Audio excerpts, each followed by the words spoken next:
an original podcast from podlatino.com.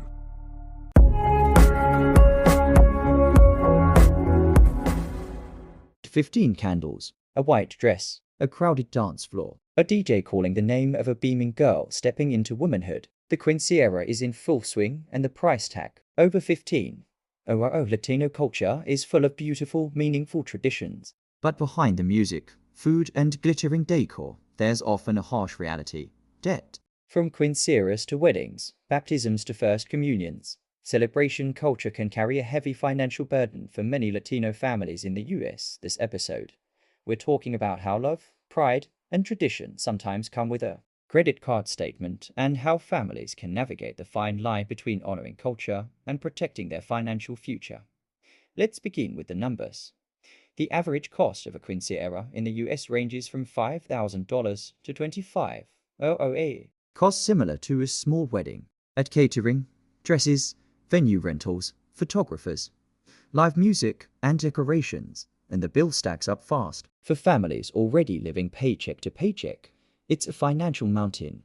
Now multiply that by life events: a daughter's quinceañera, a son's wedding, a baby's baptism. These aren't once-in-a-lifetime expenses, they're a cycle. A cultural rhythm. So why do we do it? Because these moments matter. Because they're milestones. Because it's how we show love. In many Latino households, celebrations are about more than the individual. They're about family, community, and tradition. Not throwing a party might be seen as disrespect. It can mean disappointment, even shame, and that pressure, it's real. Luis, a Mexican-American father of 2 in Houston, worked double shifts for months to afford his daughter's quinceañera. It was important to her, and I wanted to give her something special, he says, but we're still paying it off 2 years later. Luis used a combination of savings, credit cards, and a small personal loan. It wasn't just one night, he adds. It was months of stress, then years of debt. Let's look at some cultural context. In many Latin American countries,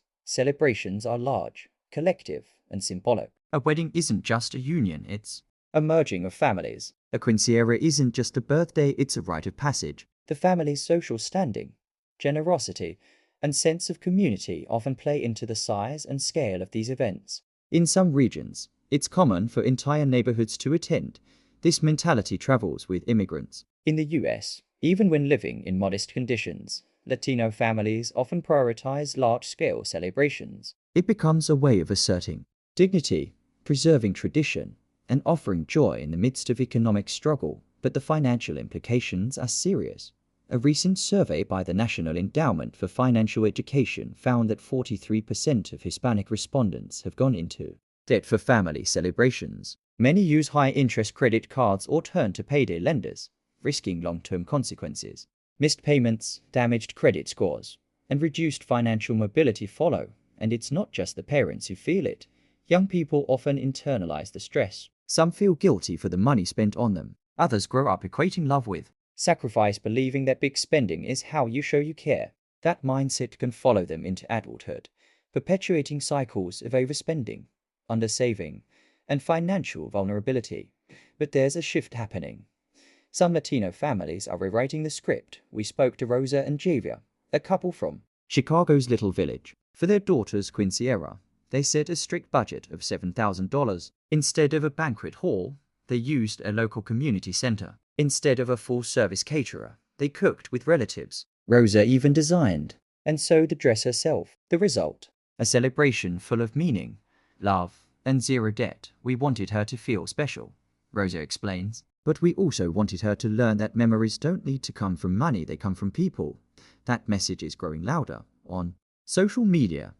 Hashtags like #BudgetQuince and #LatinoSkunkULTRaken are trending. Families are sharing DIY tips, affordable alternatives, and candid stories about debt. Financial influencers like Berna Aynat and Yanni Espinal are creating content that speaks directly to first-gen Latinos, combining culture and money management. Technology plays a role too. Apps like Dinero Pro, Opatun, and Marzi offer Spanish-language budgeting tools, expense trackers, and event planning calculators. Some even let families crowdfund or plan community contributions, easing the burden on one person. Schools and nonprofits are stepping up. Organizations like Hispanic Federation and Latino Economic Development Center host workshops on financial planning for cultural events. Churches and youth groups are introducing financial literacy into Quinceañera prep classes. It's not just about dancing anymore, it's about dollars and cents. Yet,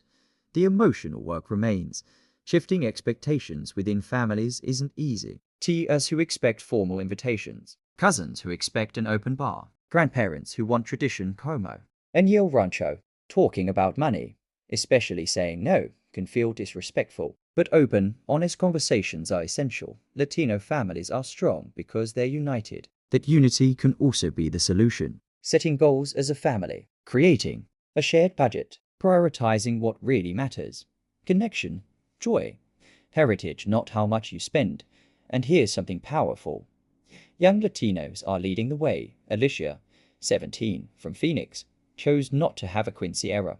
Instead, she asked her parents to help her buy a used car and open a college savings account. I still love my culture, she says, but I want to invest in my future too. Moments like this don't reject tradition, they redefine it. The new generation is proving that you can be proud of where you come from and smart about where you're going. You can wear a crown without carrying debt. You can throw a party without throwing away your savings. Celebration and caution can coexist. So next time you're planning a big event, ask, what are we really celebrating? Can we do it with intention, joy, and financial wisdom? Because every dollar spent tells a story. Let's make it one of strength, culture, and empowerment.